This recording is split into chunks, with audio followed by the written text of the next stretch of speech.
Thanks to a daughter who took a gap year abroad, we took the opportunity to take the vacation of a lifetime. From August 7th, 2024 to August 20th, 2024, Theresa and I journeyed down under and back, exploring the eastern side of the Australian continent. This is our story. It all began on August 7th when we boarded a plane bound for Los Angeles at O'Hare International Airport in Chicago. After 4 hours and 20 minutes of flight time and a 2-hour layover at LAX, at 10:55 p.m., we crammed into an American Airlines flight to traverse the waters of the Pacific. A little over 14 hours later, we touched down at Sydney Kingsford Smith Airport in Sydney, Australia at 7:05 a.m. on August 9th, 2024.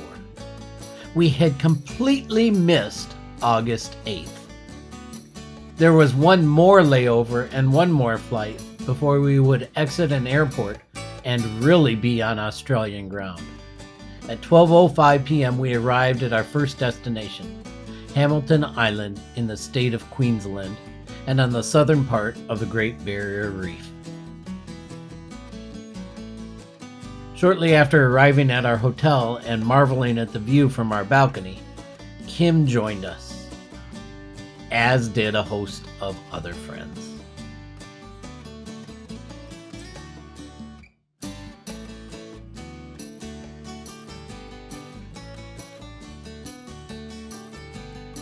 Our time on the island was spent primarily in and around the tropical waters of the southern Pacific. We enjoyed Cat's Eye Beach, which was just across from our hotel, hiked to more remote beaches, and sought out views of the waters from lofty points on this tropical paradise. The weather wasn't always the most cooperative while on Hamilton, but we had fun regardless. Our final full day on the island included rainy swims in all 3 pools in the resort area. I think we each had a different favorite, as well as a short snorkeling excursion at the beach.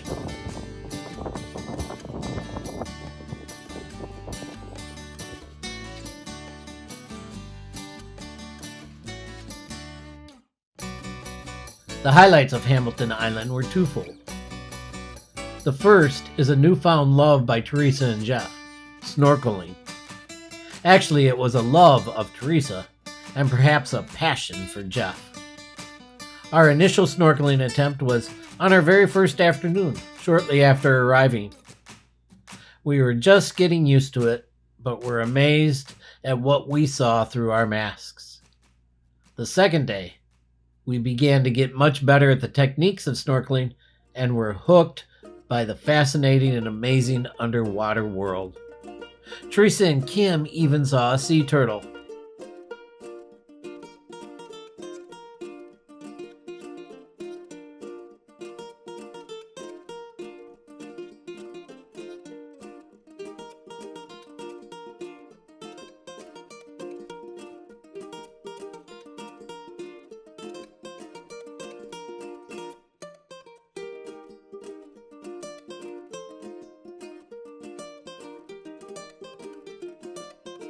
It's good we got better at it, because the next day we headed down to the marina and boarded a boat on an excursion out into the Great Barrier Reef.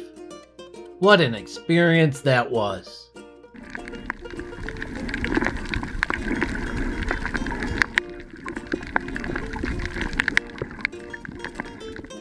We swam and explored for over an hour, amazed at the coral, the variety of fish, the colors, the clarity of the water.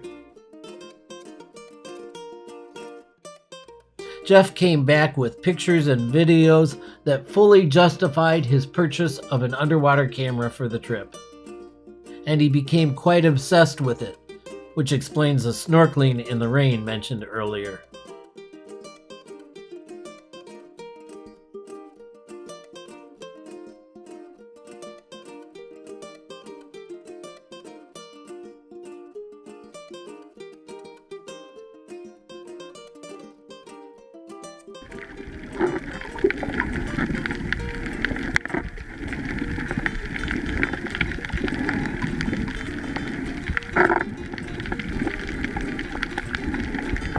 The second highlight of Hamilton Island was the dining experiences.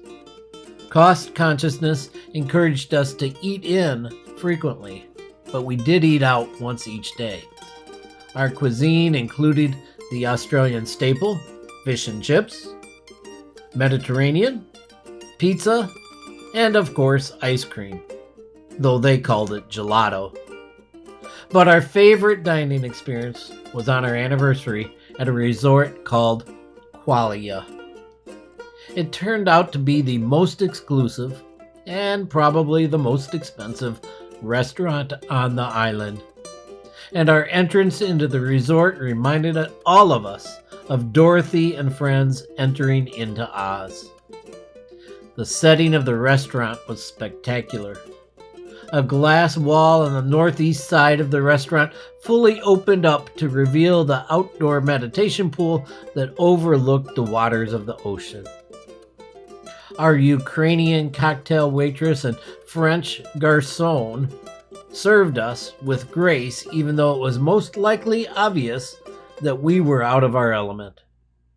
The food, as you would expect, was exquisitely prepared and delicious. We will not soon forget our 35th anniversary meal.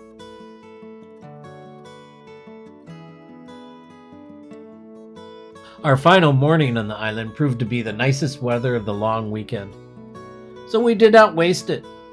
Jeff made sure he snorkeled one more time, finally getting to see a sea turtle. Kimberly solo captained a sailboat for the first time, and Theresa got some souvenir shopping in before catching a few more rays of sunshine at Cat's Eye Beach.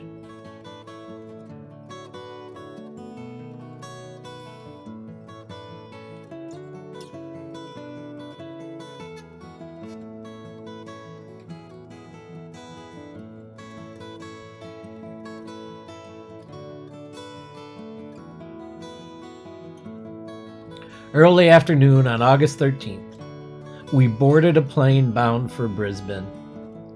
In Brisbane, we rented a car, dined at a microbrewery that overlooks the river and skyline, and then headed to Kim's home base, the Sunshine Coast, where we would spend the next 5 days. While on the Sunshine Coast, Kim got to show us many things that she has experienced. We were able to take 2 different cruises on the boat on which she works. The Bush Tucker cruise, which features samples of Aboriginal foods sourced from local and sustainable farms, and a Sunset cruise, which featured live entertainment. We also got to go on a whale watching excursion on the boat where Kim's bestie and traveling companion, Sammy, worked.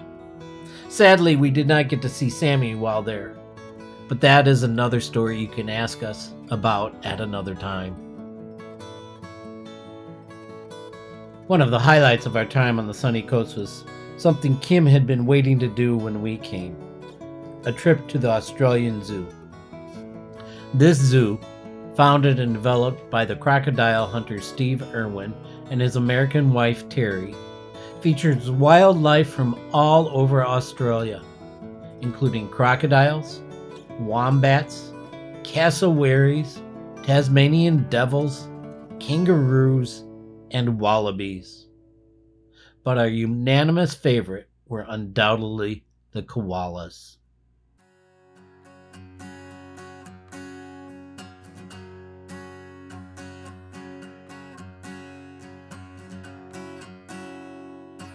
Jeff had hoped to continue snorkeling while on the Sunshine Coast. Remember, he had become somewhat obsessed with it. But a combination of time, the weather, and the waves prevented him from snorkeling. However, he found that exploring the pools left by the outgoing tide can produce some fascinating photos and videos.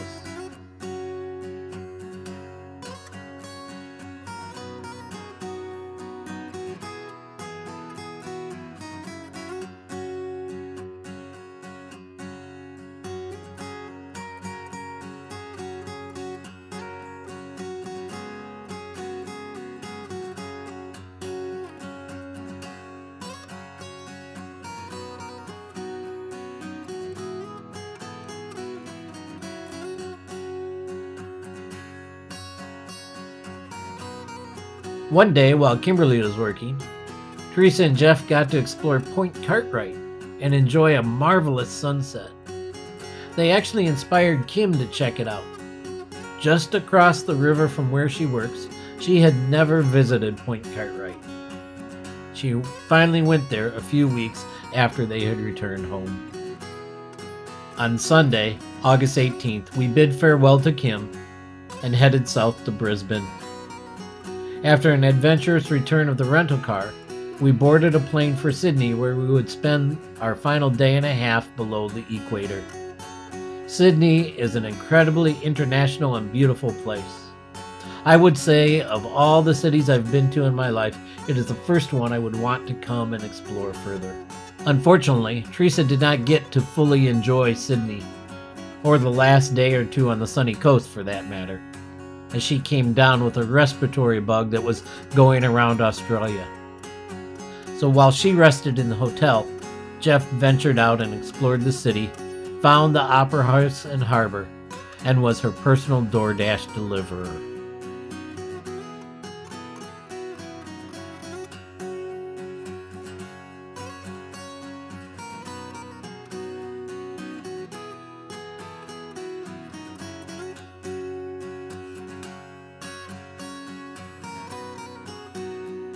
She did, however, feel up to an excursion on Monday, our final full day. So we took the ferry to Manly, where we enjoyed a little shopping, a delightful crepe lunch, a stroll along Manly Beach. Jeff wished they had brought their snorkeling gear, as there was a sea preserve there he could have explored. He did get a chance to do a little more tide pool exploring, though.